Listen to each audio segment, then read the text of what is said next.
Welcome one and all. Deadzone, WoFCon 2019, UK National Championship, Tournament Report. It's ready? Here we go. I'm going to appear in the corner of your screen right now. Boom. Well, here we go. So, are you ready to unleash the juices? The plague juices, as a matter of fact, the foulest of all the juices in the Deadzone / Warpath universe. And I've got my army list right here.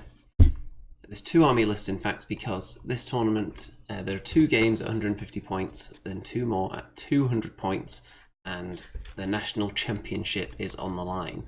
So, you can see a beautiful picture of not just my face, but also the face of my aberration there, but he doesn't come in until the larger of the 2 lists because he's so expensive. And I'll go through the second list when we get to those games, but game 1 and 2, of course, will be first, as tradition dictates. So, the rules for this tournament, there's nothing particularly strange about it, other than, if you've watched my previous Deadzone tournament reports, you'll note that often it's 1 point for killing a commander. In this tournament, it's 2 points for killing a commander. 1 point for a loss, 3 for a draw, and 5 for a win. So if you draw your games and kill commanders, then you can get quite a lot of points, and if people are just winning games and not killing commanders, you can end up with the same number of points as those people. So, let's dive straight in, shall we? First mission, the mainframe. Now this is a new one, and I'll go through my list in a second when you can actually see the table. I'll just tell you about this scenario first. So the first 2 games, the scenarios were given in advance, so I built a list kind of around that. The first one, there are 6 of 5, no, it is 6, yep, I can see on the picture there. There's 6 terminals on the table, and each one of them can be hacked with a long action to generate victory points. And certain models can't do that at all, like beasts, which is why I drastically rewrote my list after seeing the scenarios and seeing... I also rewrote my list for the Vanguard tournament because an errata came out a couple of days before the event, but we'll get to that when we reach Vanguard in a couple of videos' time. So, the plague, of course, often I like to take a lot of beasts. So there's a lot in my later list, but not this one, because the first 2 scenarios are both heavily reliant on scoring points through interacting with objects and such, which beasts cannot do. So normally I would take loads of dogs. Instead, I've gone for some ghouls.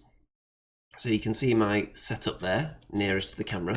My leader is the general, who is my favourite of the plague leaders. When you kill someone, you can use a splat to turn them into a zombie. And generally just very cheap as a leader and mainly going to be hiding. And I'm using the Dr. Simmons model, and I'm going to bring up this high-tech arrow now and show you exactly where. So there we go, there's my leader. Then we've got a murder bird, and the murder bird is not in this shot. It's already flown away by this point, I think. And there's also a plague teraton right here. And there's a plague swarm, which is also vanished from this picture because it's gone too far ahead by the time the picture was taken. Then we have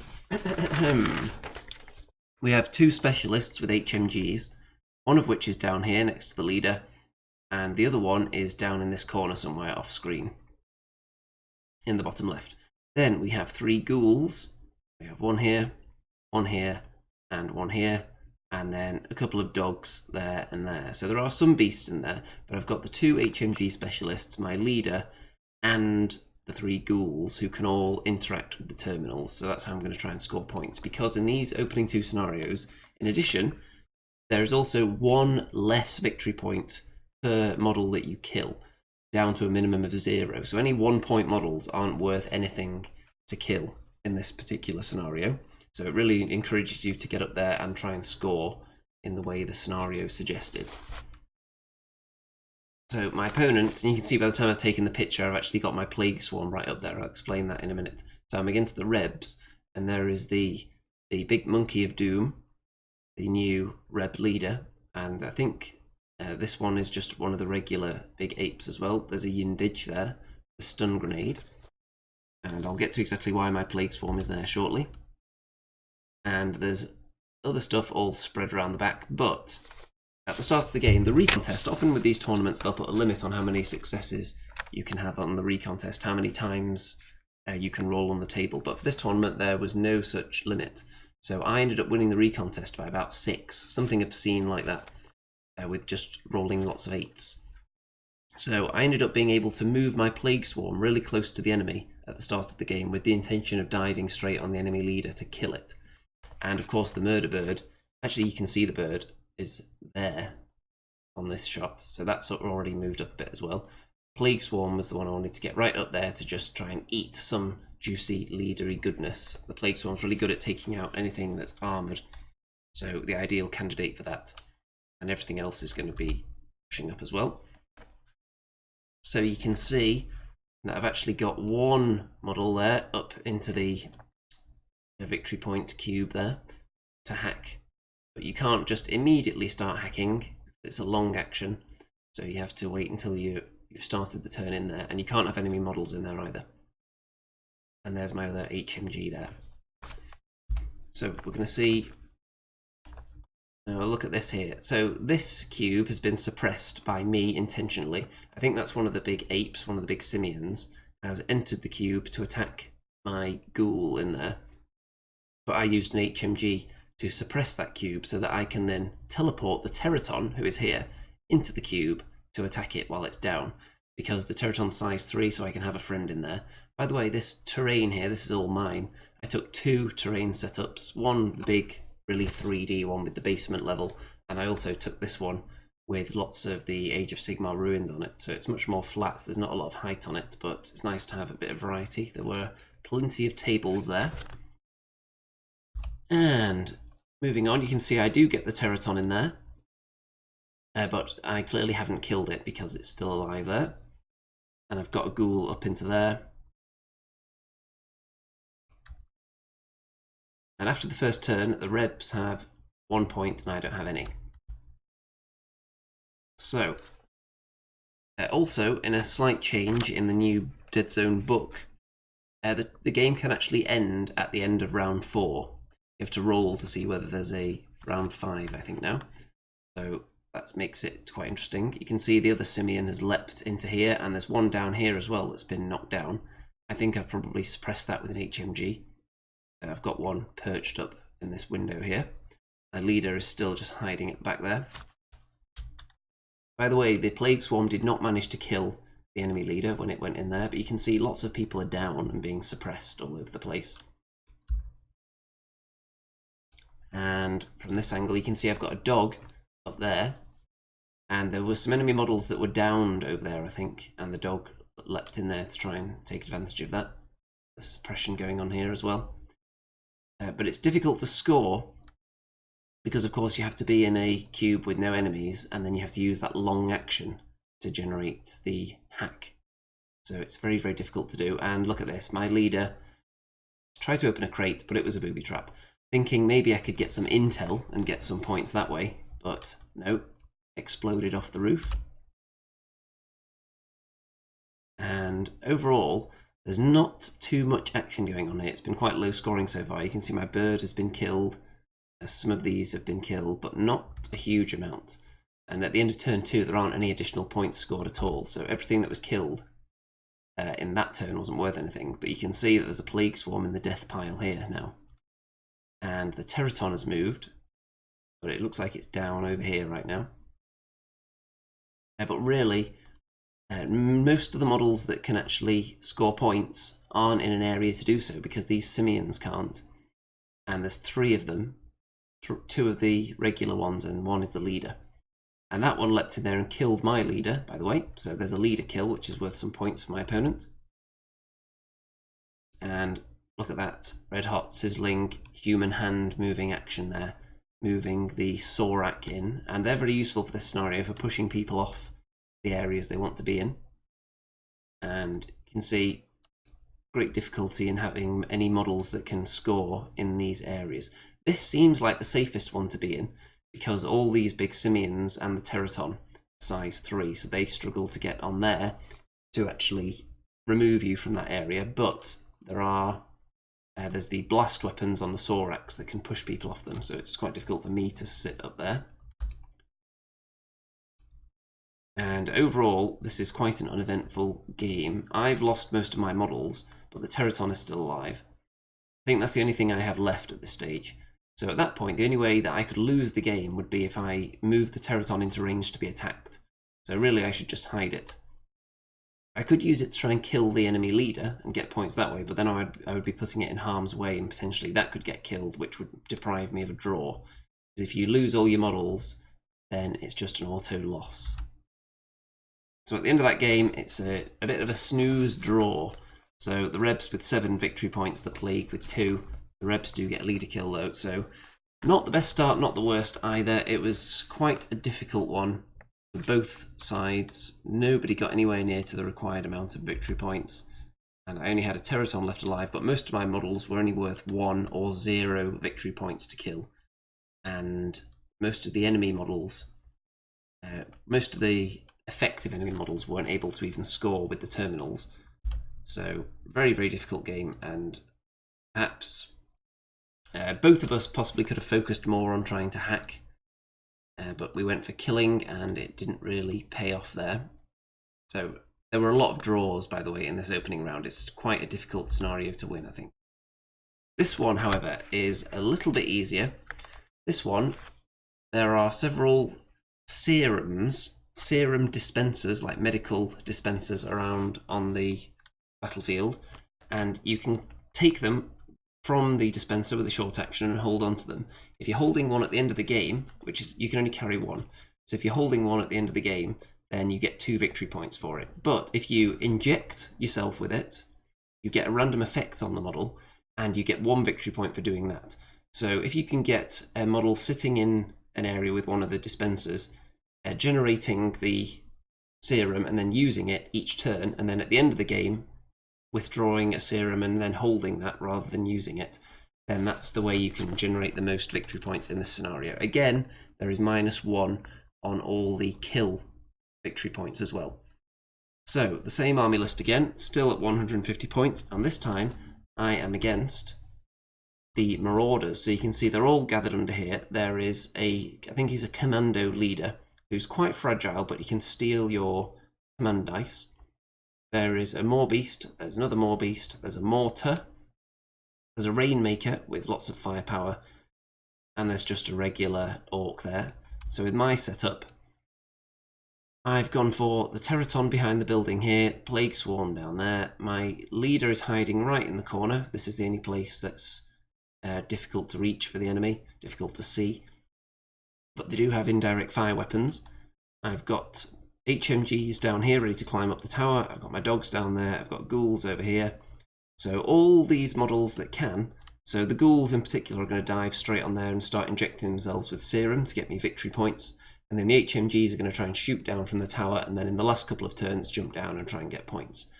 Also, Intel is out there somewhere as well, so I am going to possibly be opening some crates on my way there. So moving on. I've got the Murder Bird as well, which is down there, and it's currently down. That means it was hit by something. I think some kind of indirect fire landed on it. That was with its scout move it got up there. So that means I'm not going to be able to dive on the enemy with it straight away. I do fly it out of harm's way up to here. As you can see, its wing there. In fact, I'll just move myself out of the way and you can see it properly. There it is. So that's because once it was downed by the indirect fire, more beasts were primed to charge in there and finish it off. So I moved out of their range because my opponent didn't have any move dice. So they're not going to be able to get up there and finish the bird now. So tactical thinking there.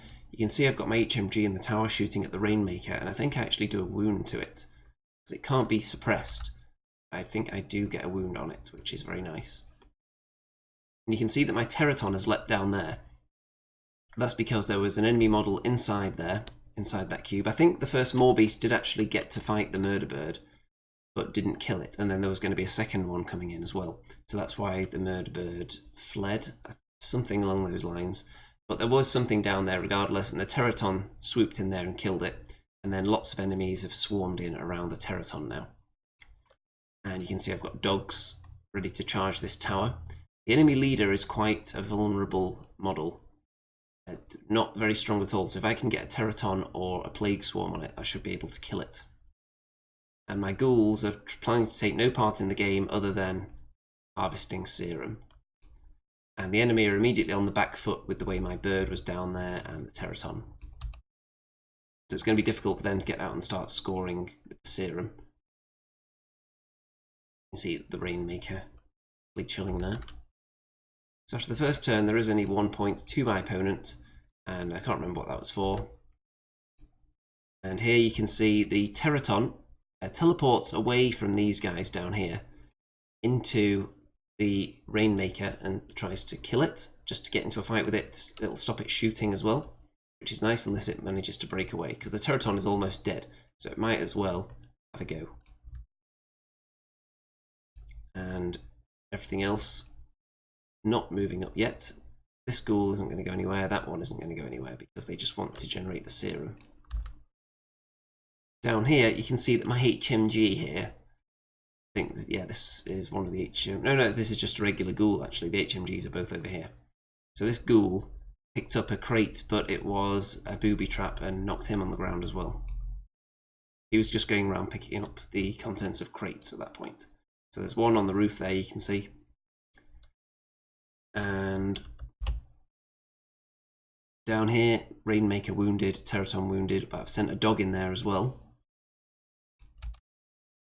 And at the end of that turn, still quite low scoring, so we could be heading for another draw if we're not careful here. But I am in position to start creating serum now, as you can see by these little crystals. That's what I was using to represent the serum that they created. And then they can either inject themselves with it or hold on to it till the end of the game. So it's best to use them unless you're planning to run away with it and hide to preserve yourself. So that's going to generate me some points. And look at this. So you'll notice that the dog is down there fighting the mortar. There's another dog here fighting an orc. What happened up here is that the orc Rainmaker tried to break away from the Teraton and got killed.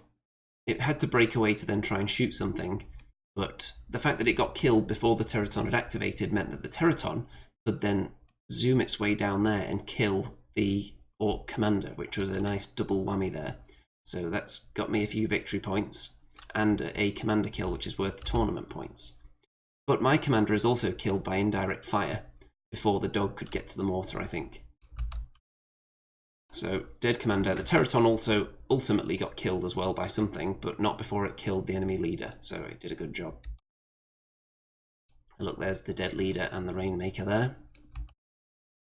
And at the end of round 4, you can see that I do manage to get to 17 points, which is one more than the threshold required for victory at this point level, and my opponent only managed 11. So killing the Rainmaker and the leader and using all my ghouls and HMGs in the last couple of turns to harvest and use serum and then hold on to serum at the end was a very big deal, because look at that, 10 points in the last round, and a lot of that is just from holding on to the serum. And I think the only reason it's scored at that point, because you only score for holding it at the end of the game, so we did the roll to see whether there was going to be a turn 5, and there wasn't, which is why it was then the end of the game, so holding onto the serum was worth 2 points each. That's why I've got the huge amount there at the end of turn 4. So there's a nice juicy win, and we're on to round 3, and we're on to my next list here. So let's discard my 150 point list, which was actually 149 points, and go on to my 200, which is much juicier because these two scenarios don't require interacting with objects, so I've just gone all out on Beasts of Doom in this one. So I've stuck with the General as the leader, who's hiding inside this building in my setup here. Then I've gone for the Aberration, which is currently on the ground somewhere. I've gone for 2 lots of Murder Birds. You can see one of them down there. 2 Plague Swarms. One is here, and the other one is down on the ground somewhere. Oh no, it's here. You can just see it. It's little tendrils and tentacles there. So no Teraton, because I only ever like to have one model that's size 3 or 4, just because you will run into some terrain often with objectives on it that's difficult to reach for anything of size 3 or 4, so I don't like to have more than a single model of that size. Everything else, just lots of size 2 creatures, because half cubes are often quite crucial. You don't want people hiding from all your most powerful units. But with these two scenarios, it's divide and conquer and occupy for scenario 3 and 4. So the aberration is a really good choice, because all the objectives are in the middle. There's 2 objectives next to each other on this one, and then on the occupy, which is the last scenario, they're all right in the middle. So there's going to be somewhere that the aberration can go and score, and the enemy will have to deal with him and face him potentially. And if you want to score objectives next to him, he can just jump on you as well. So I've also got a mortar team, which you can see down here, the plague mortar, which is very, very tasty. Those are all my specialists. For the troops, we've gone for 6 Hellhounds, because I don't need to interact with items, so back to the Hellhounds, and then because I don't have any more dog models, I've taken as a single zombie as well. So there is the zombie. You can see most of the dogs around here. There they are. And that is everybody. So, I haven't taken any upgrades or anything. I've got my aberration down here, the birds there, so with their scout move, they're going to be right up in the enemy's face immediately as soon as the game begins, pretty much. And the aberration is very, very juicy indeed. There's my leader hiding under this building. Now, she can actually get out the building because there's a window on this side, so she can jump out to here or down onto the ground if required later on. But just hiding for now because my opponent has lots of heavy firepower. It's the Marauders again. There is a stunt bot. There is a Hulk with I think it's a Hue Beamer, it's called. There's a Rainmaker. There's a couple of regular orcs down there. There is the leader, which is the same leader I faced last time. So Marauders again with the same commando leader down there somewhere, or possibly inside this building. And I think there's also some other model down there. Can't see what it is right now. So the 2 objectives. It's divide and conquer, so these are on the left. In the middle, on the one at the side of the centre line, each one at the end of the turn is worth 2 victory points if you hold it. So lots of points on offer. And I've got quite a lot of models, and the same on the right. One is up in this tower. And with the dogs and the zombie, they are units that can quite happily just sit on these things. They're very cheap, and they'll score me lots of points. So you can see the leader inside there with the murder bird now, because it was a Morbeast, the other model that started down there. So with the scout move, and then the fact I went first, my bird was able to jump into this section here. So I think what actually happened was, I think I had to fight someone on top first, and then once they'd all moved off the roof, I was then able to get a bird inside there to fight the leader.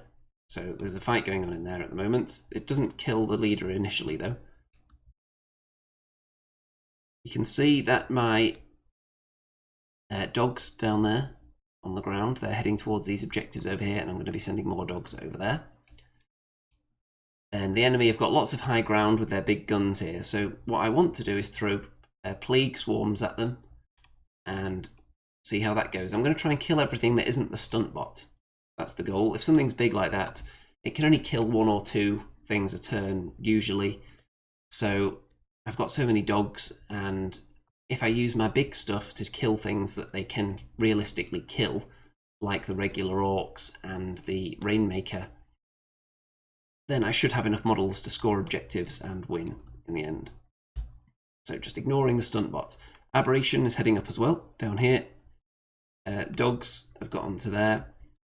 Now, sometimes you can get models onto all 4 objectives in the first round with Plague if you've got some dogs.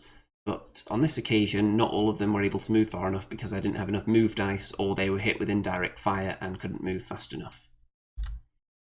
So at the end of the first round, we have actually got 5 victory points each, though. My opponent for killing some things, and I'm sitting on some objectives as well. You can see here the Rainmaker ends up here and actually kills my aberration, which is very, very disappointing. So that didn't get to fight anybody, but then I was able to get the Plague Swarm in there to fight the Rainmaker. I've got a dog up there as well. There was a more beast in that cube also. And when I moved my plague swarm in there, I think I threw my dog in there first and hit the more beast that was down on the ground, which meant that the dog was likely to survive, and that's the most important thing, because I just wanted a dog in that cube so that the plague swarm could move in there with help from his friend. And the Rainmaker is not going to have a fun time fighting in there with the plague swarm. And there's another plague swarm down here as well who wants to get his horrible, disgusting tentacles on this Hulk down there. Zombie on a token, dog on a token. There's a dog over here as well that went up there to kill the orc that was sitting there. And if I move out the way, you can see I've got a dog in this tower sitting on a token as well. So at this stage, I'm just going to be racking up points endlessly because my opponent doesn't have much that he can do about it. He's got all his efforts focused here, away from the objectives, dealing with my gribbly onslaught. So, got a wounded dog down there as well. Wounds being dished out left and right. And yep, look at all that. Now this is actually going back because the bird that's inside there does actually kill the leader ultimately, and I think the bird is then killed because it was being pretty much open shot inside under there by various things, but it did get killed after killing the enemy leader, so there's some juicy points there for me. The Hulk did get killed ultimately by this plague swarm, I think, and I believe the Rainmaker eventually died as well. And because the threat was diminished and I was sitting on all the objectives, my leader was ultimately able to jump out of the window and come down here and find some intel, because I won the recon test and was able to look at one crate, and I looked at that one, saw that it had intel in it, so I knew at some point I would like the leader to jump out and claim that, but not while there was still threat from the enemy. So when it was safe, she popped out and grabbed some intel to get me some points as well. So yeah, the Rainmaker died, the Hulk died, the enemy leader died, so the stunt bot is possibly the only enemy model remaining. And that orc's still alive at this stage actually. But those two are dead. Very, very tasty indeed. Lots of objectives being scored. And lovely. So I don't think I took a picture at the end of round 2. But at that stage, it was looking very, very tasty indeed, because I was already on, what's that, 16 points at the end of round 2, and my opponent was only on 9. So you need to get 20 to win. So I was quite close already, and I was sitting on the 4 objectives with models that were in no danger at all. So that was a guaranteed 8 points at the end of round 3, and then the rest was just through killing. So 31 points, which is quite significant, especially because that could be used as a tiebreaker on the leaderboard at the end. And a leader kill. Another leader kill. Very, very tasty. 2 wins against Marauders in a row. And very nice.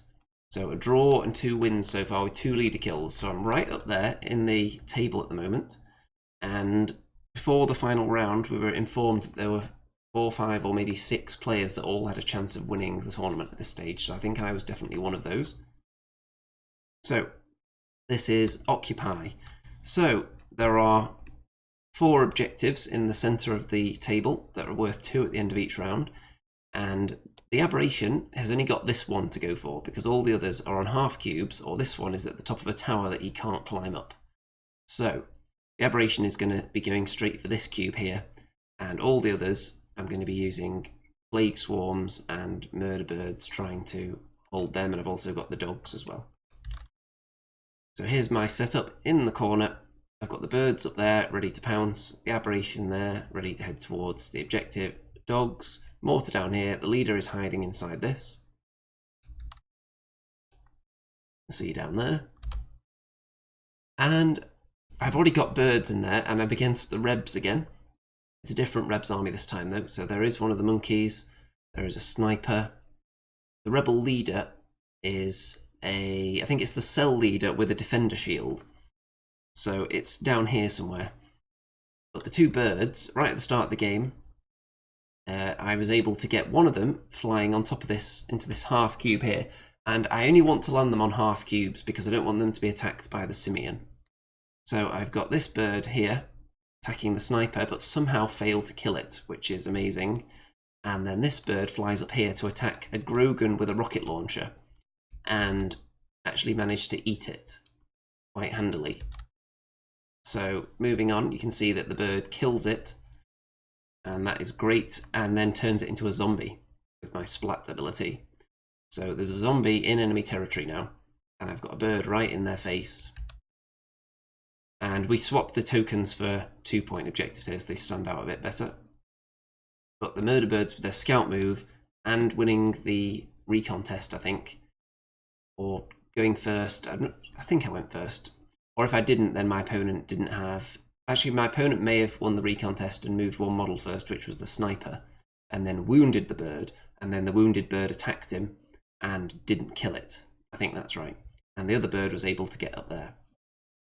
So having activation dice when you've got 2 birds is very handy at the start, because you can get both of them in, especially if you've got movement dice as well.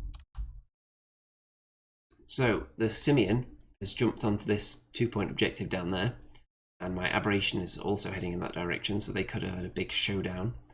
The dog that's down there. So you can see where my plague swarms are here. I've got one there and one there. And at the end of that turn, ignore all this at the top, we're on to this game now. So 7 for my opponent, 2 for me. Because, if you look at this, you'll notice I don't have any plague swarms left. That's because the sniper, who miraculously managed to survive a full-on murder bird assault to the face, was then assisted by a craw who swooped in and killed the bird. The sniper was then able to shoot both of the... I think the sniper may have used a recon test move to move there, actually, and then the birds attacked it. So the sniper hadn't activated, I don't think, at that point. Maybe it was a rocket launcher or something that shot the murder bird. I don't remember exactly, but there was a sniper down here. The bird got in there, didn't kill it. Craw came in, killed the bird. Then the sniper took 2 shots and killed both the plague swarms in just 2 shots. Wow, wow, wow. So very disappointing for the swarms. Very unlucky start there. We'll see if I can get some luck later on to balance that out. You can see down here that I think it's a sword spawn, I think it's called, or the one with 4 arms anyway. Can't remember. It's the one with guns, actually. And there's someone else down there as well. And they were knocked off the roof by my mortar, I think. Now my aberration goes in to fight the simian over here. And very, very nice action going on under there. You can't quite see it though. Got a dog up in the tower, sitting on one of the objectives. My opponent has a couple of just regular rebels hanging out up here, ready to pounce on objectives as well. And one of them that I kill up there is turned into a zombie with my splat. Now this is very, very handy. So I think this was a mortar that killed this. So one of the rebel troopers jumped up there, got killed by a mortar, turned into a zombie, and ultimately is resting on one of the objectives for me, which is very, very handy. Yep, it was the work of this lovely mortar. Now at this point, my opponent almost kills my leader. My leader is inside here, but I didn't realise there was a window with mesh over it, which you could actually see through. I thought it was completely closed off because I hadn't looked closely enough from this side. So my opponent actually had a shot on the leader through the window and wounded it, and was quite unlucky not to kill it. So that would have been very unfortunate for me if my lack of awareness of the window would have caused the leader to die. So I do have a turn to escape now. So the first thing I do at the start of the next turn is just bail out of the window and hide on the other side. So you can see here, sitting on objectives, a zombie on this one, dog on this one. And look at the corpse pile over there, so quite a lot of death inflicted on both sides. And the score at the end of round 3, look at this. So you can see that it's quite high scoring, but we haven't reached 20 yet. So I have got 18, and my opponent has got 10, 14, and 19 points. So one more point would have been enough to win.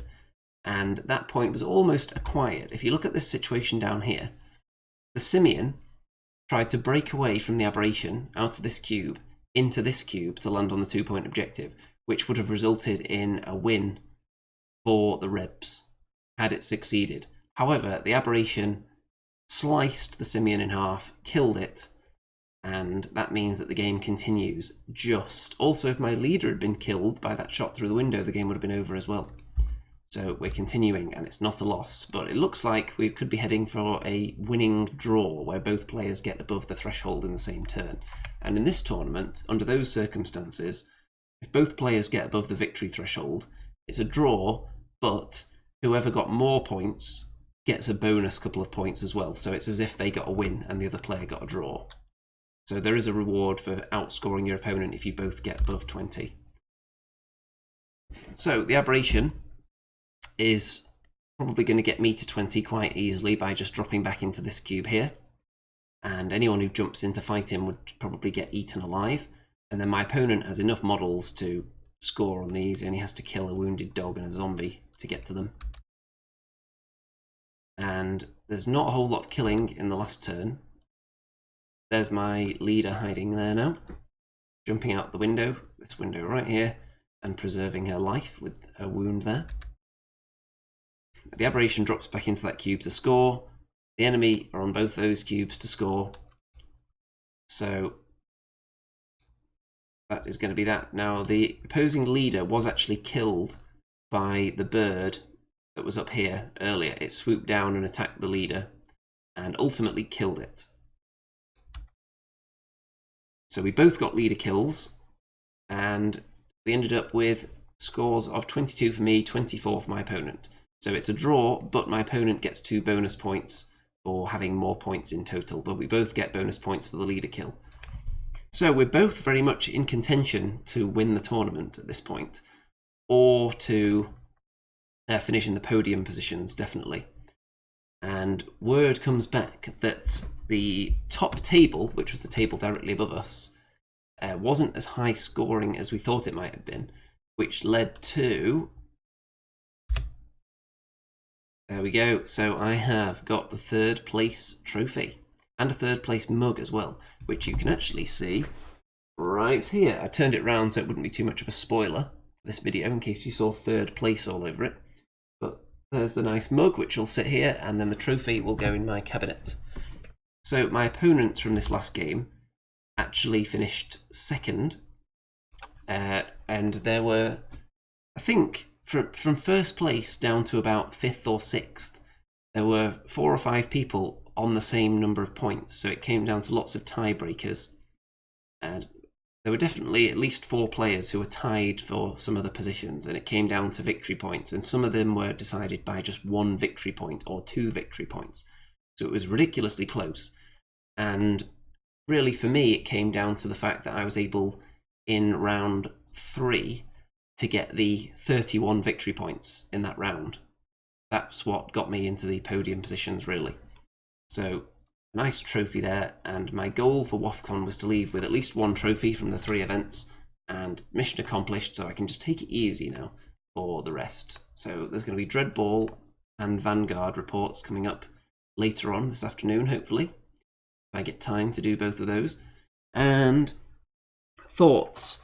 So I'm very, very pleased with this, actually, not only because it's the UK National Championship and I've managed to finish in the top 3, but also this is only the 2nd Deadzone placing award that I've ever got. The only other one I had was when I won the Mariana Station Epsilon tournament, and that was quite a while ago. So I don't have any 2nd or 3rd awards previously for Deadzone.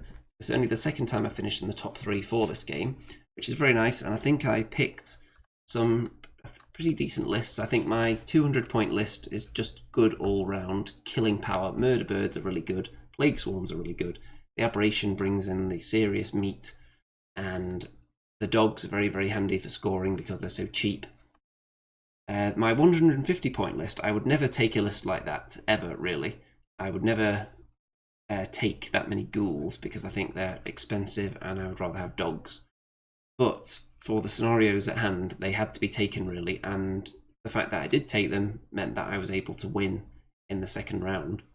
And without them, I wouldn't have scored enough points anywhere near. So if you know the scenarios before the tournament and you can pick your list to tailor it, then that is how you would end up with a list like that you wouldn't normally think about taking. If the scenarios had been secret beforehand, I would have taken something totally different. Grey Sky has commented, lol, love that mug. Very, very tasty indeed. So if anyone else is watching this live, by the way, drop a comment in there. This was announced at quite short notice though, so I'm not expecting anyone to, especially at the time of day. I expect most people will be watching this later on. And my reports for Deadzone, DreadBall and Vanguard aren't going to be as long as or in depth as my Kings of War reports, because you don't have as much time for taking pictures of these games. They're very much rapidly back and forth, and you're also rolling dice while your opponent is doing things. So less time to take pictures. Whereas with Kings of War, you just have the entirety of your opponent's turn to just snap away. You don't have to roll any dice. All you have to do is occasionally remove one of your units and put damage on them. So, very pleased with the way my lists turned out here. The Aberration, very juicy. I think my strategy of only taking one size 3 or 4 model in each list definitely paid off. Because as you saw in that final game, there was only one place for them to score. So if I'd taken 2, one of them would have been dancing around the back of the table, where most of the enemies were on half cubes anyway. So it would have been wasted if, for example, I'd taken 2 Teratons instead of an Aberration. So very, very pleased with my selections. And I think I played it pretty well. Maybe a couple of mistakes in there, but nothing that instantly jumps out to me. Actually, the one that's definitely a mistake was not looking carefully at the terrain here with my leader and almost getting killed, which almost cost me my podium position. So thankfully, the luck was on my side there, and I got paid back just about for the fact that both my plague swarms were killed by a sniper that survived a murder bird assault. So that kind of evened out in the end and ended with a trophy. Right, time to wrap this one up. I think I'm going to get some food, and then I'm going to come back in a little while with the DreadBall report, followed by the Vanguard report, also from WoFCon. So I'm going to disappear from the corner of your screen now. Let's get rid of that high-tech arrow as well, so you can stare at the face of terror with the Aberration and the blood-stained UK National Championship. My amazing Photoshop skills which involve being able to download font styles and Photoshop styles. Yeah, there's some serious skills involved in that. Okay, don't forget to check out the links in the description.